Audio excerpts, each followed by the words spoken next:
Hello, my name's Mike Grenier. I'm the Director of Water and Wastewater Treatment Services for the City of Saginaw. And I'm here to present the budget for the water and sewer funds for FY26. This budget was prepared in collaboration with Phil Carwatt, the Director of Public Services. And as we go through, you'll notice where we're spread over two different groups. And this is what we're talking about today. The combined budget for both water and sewer is $85,341,459, and we'll go into some detail on where we're proposing to spend that. In the sewer fund, we're budgeting this year for $34,168,855 on revenue and expenses because we run a balanced budget, which is a 11% decrease from last year. And what this has to do with is those SRF funds that we've been applying for. Those SRF monies are able for us to shift where our capital goes and how we're doing. So while it looks like we're doing less, we're actually doing more. We're just tapping into some other sources of funding.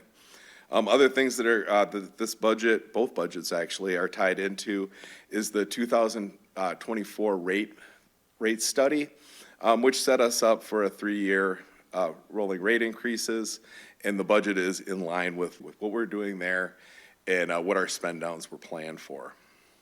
A little bit about the sewer fund, again, as we're split between public services, wastewater services.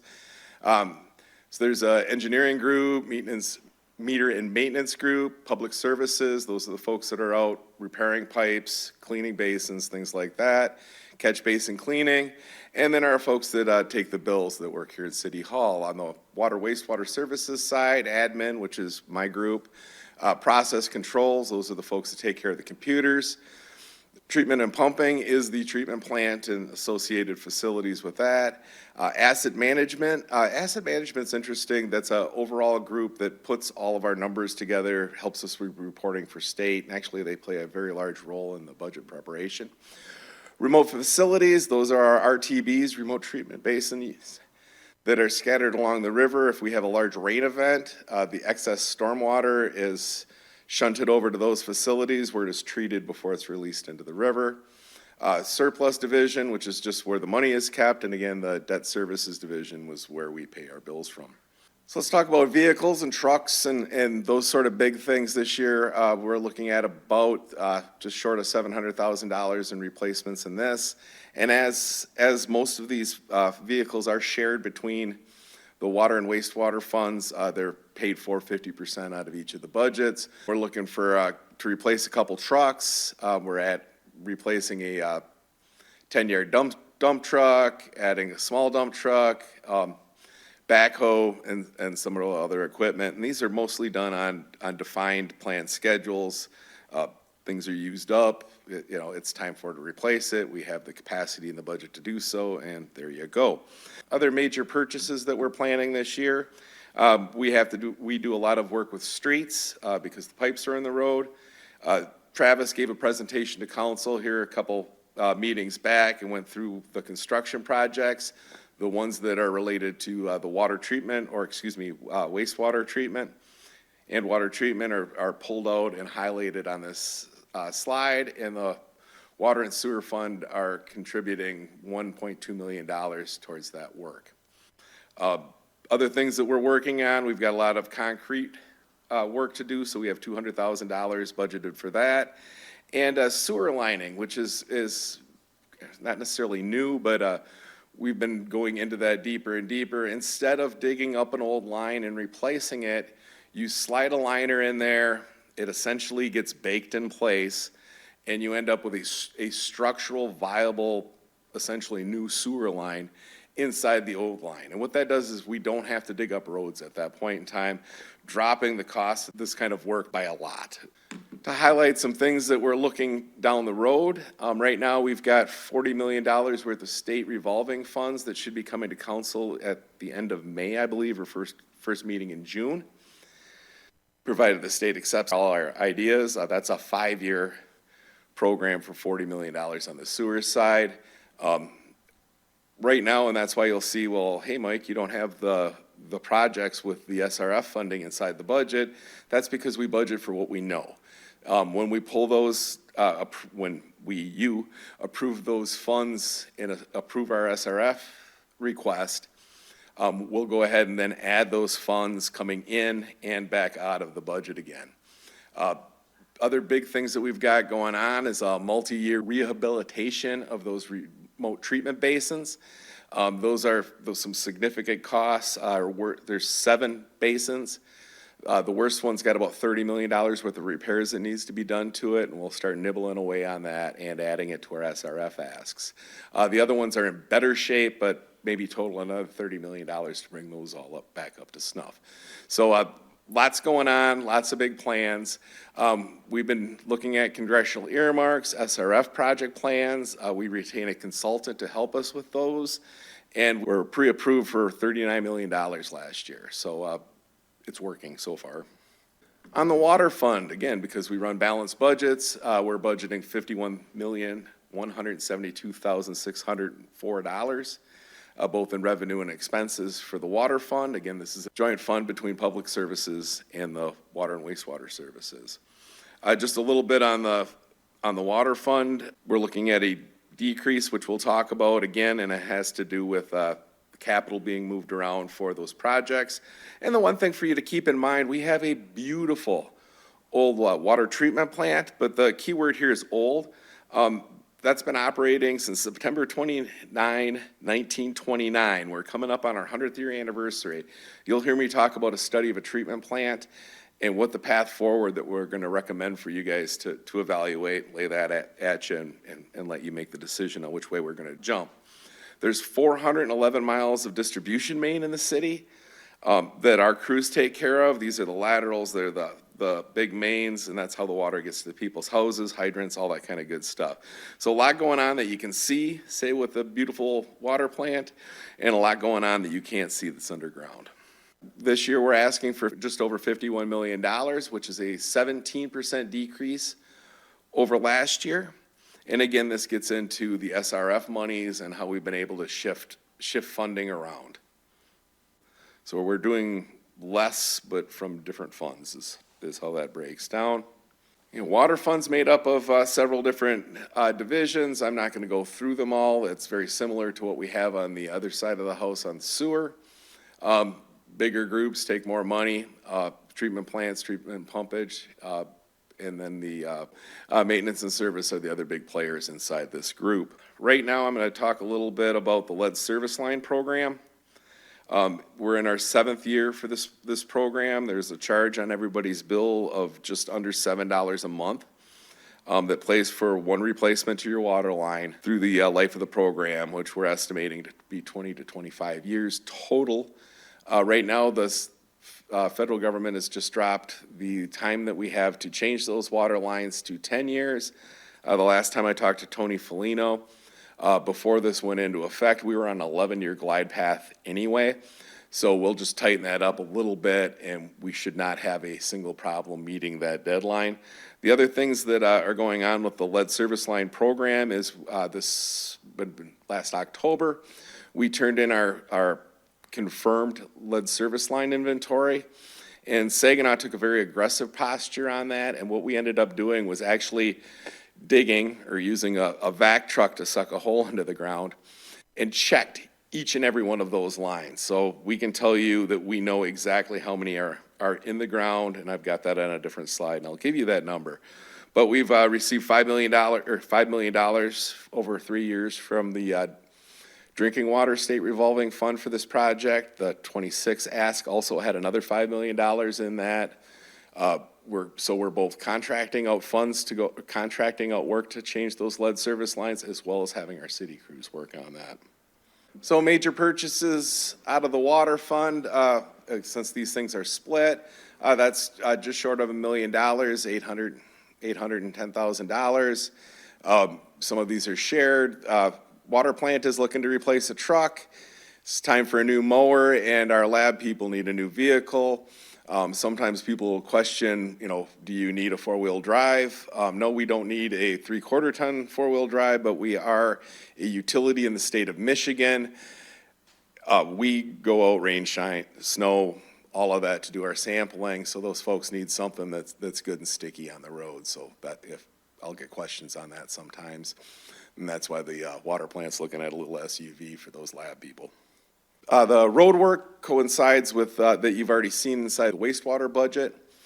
Inside of the water budget, the big projects we've got going on is there's still $3 million worth of work that we're budgeting for the water tower. Water tower, we'll talk about a little more detail as we go. We're looking to add a parallel main down to Birch Run to solidify that system, give it a lot more reliability. We've got some tanks to paint this year for $1.6 million. And we're gonna start the process to replace our big electrical gear. That's how the electricity moves around inside the building at the water plant. And it's time for some new generators. So we'll be looking at that, and we'll be talking a lot more about what we're doing at the water plant and why as we move forward with the water treatment plant study. So right now we have $1.6 million contracted out for lead service line replacement. That's anticipated to continue for another 4 years, and then we'll apply for some more SRF money. If you look at the notes on the slides, you'll see that there's we pull out again some of the bigger numbers, bigger line items from each of the different divisions. Some of these can, say an example from the treatment plant, they are just over $2 million for the chemicals that we use to treat. Chemical costs have been all over the place. Right now, we spend a lot of time to make sure our budget numbers are what they are. The chemical numbers, a guess. Those will change. They have us kind of over a barrel on that one. If you want bleach, you're going to pay what they charge for it. So you'll see that the water-related road projects line up with what the sewer projects are, and we're doing quite a bit of replacement as ties into either federal monies and a little bit of that county-wide millage that's coming in, so we're able to do some of that work. We'll take a little bit deeper dive into the lead service line project. The photos are of folks pulling a lead service line. They hook onto the old line, pull the new line through, and that's how they do that work, and that's what you can see that backhoe contraption doing on the slide. Right now, our estimate is about $50 million to replace all the lead service lines in town. We have $5 million worth of SRF funding for that, and there'll be another $5 million coming in the 2025 ask, which will be in front of you shortly for 2026.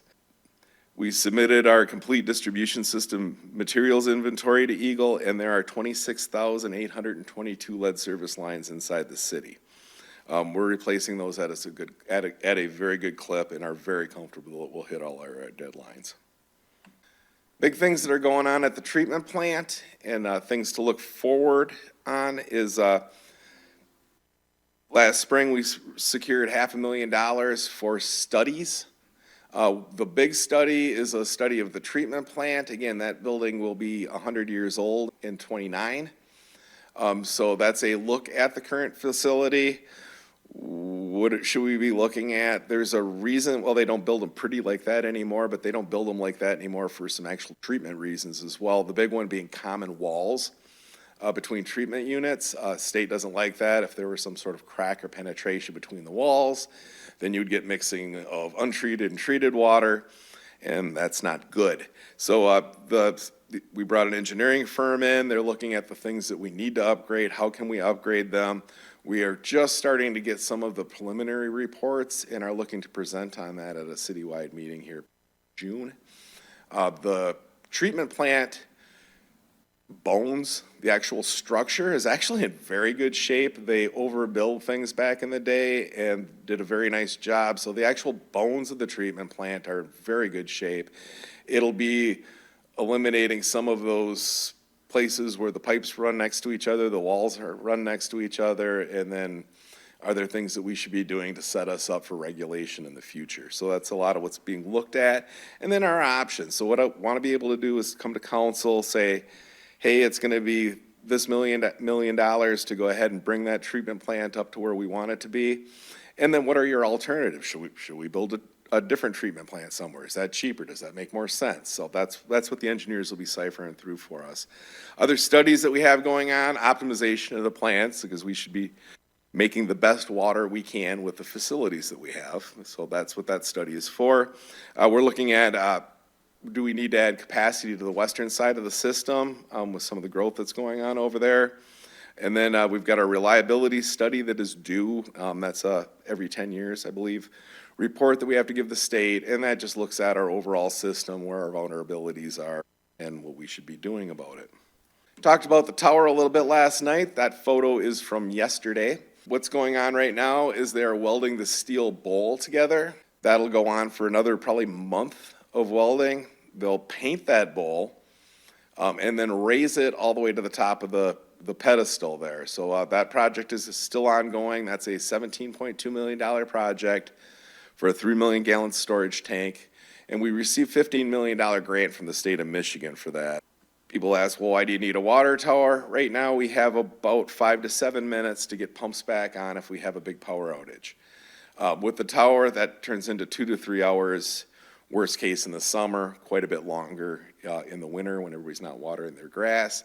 And it just adds to reliability. The other nice thing that tower will do for us is it acts as a shock absorber. So it should limit some of our main breaks, and those are real cost drivers when we're sending people out to repair lines. Pumps all shut off at the same time. Big pump comes on in the summertime. It does rattle the pipes. And what that water tower will do is kind of serve as a buffer on top of that and absorb some of those shocks. Right now, that is at 53% completion. I just sent the paperwork in for our reimbursement for the state on that, and that's completion by dollars. That project needs to be substantially completed by the end of this year, December, and to meet our granting deadlines and dates. There will be site work, making sure the grass is where it needs to be and catching any little doodads that we missed along the way with the project, and that'll go into spring of next year. And because we have a big, beautiful old water plant, it costs money to take care of that. We are in a 3-year roofing and masonry improvement projects for a total of $1 million. I believe there's about $400,000 budgeted in this year's budget that'll be pointing towards the roofs, and then that'll probably go up with another batch of money we have budgeted to do all the roofs, so it's done as a one-off so we can maximize the contractor time. Over the last 2 years, they've been doing all the regrouting work to actually make sure that the building is in good shape, and we're not having water penetration through the bricks. And that the big one that we learned is about, 10, 12 years ago, they did a project similar to this. We did not use the right kind of grout. So the grout has to let water penetrate. It has to let water go both ways because water plants are humid on the inside. If that water can't get out, it's gonna find a path and it starts cracking the bricks and the structures at the treatment plant. That's been remedied in this new project, and then we're using some other sealers on the tops again to try to control the water, where it goes, how it goes. But that'll be going on for another year. Future projects, right now, raw water transmission improvements. We are served with one line coming down from our Kochville reservoirs. A duplicate line would help me sleep at night. So we'll be investigating that. We have got some transmission improvements that we're looking at. I spoke of the study. We're at 96 years of service on the treatment plant right now, so we're gonna have some work to do there.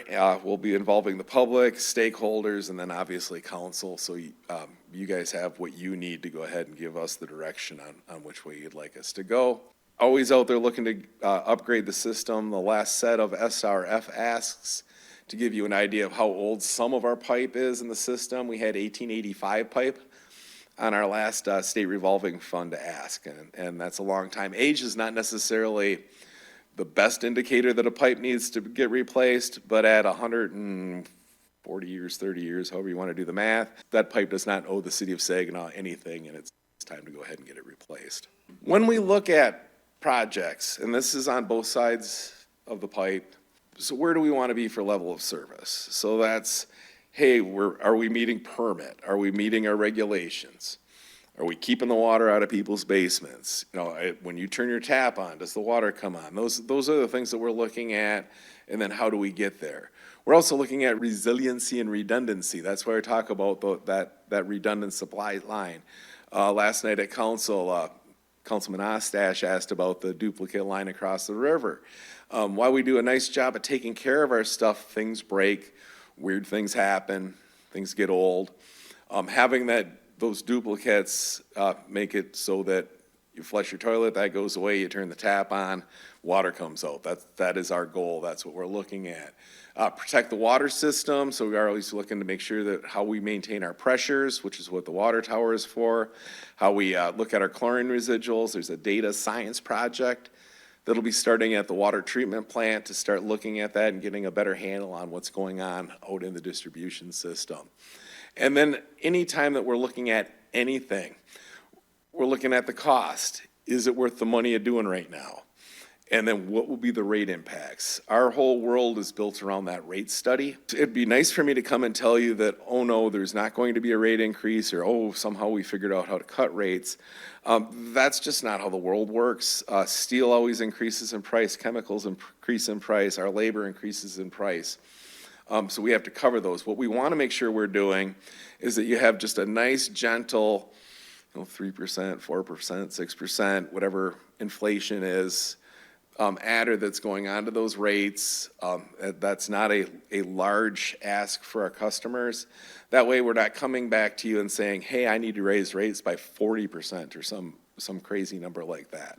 So that's something we're always paying attention to. It's always in the back of our head. It's how we look at all of our projects and how they slot into what we're doing. There is a lot of information in our budget. These are our large departments. They're large funds. There's a lot of regulations on what we have to do, what we think we should do as far as the funding goes. If you have questions, please reach out to myself, Mike Greenier, or Phil Carwatt, and we can go ahead and help you with that. But there's a lot of information that's buried down into the budgets. We didn't pull out things line item by line item. Just wanted to hit the highlights for you and kind of how we think about putting the budget together. But thank you very much.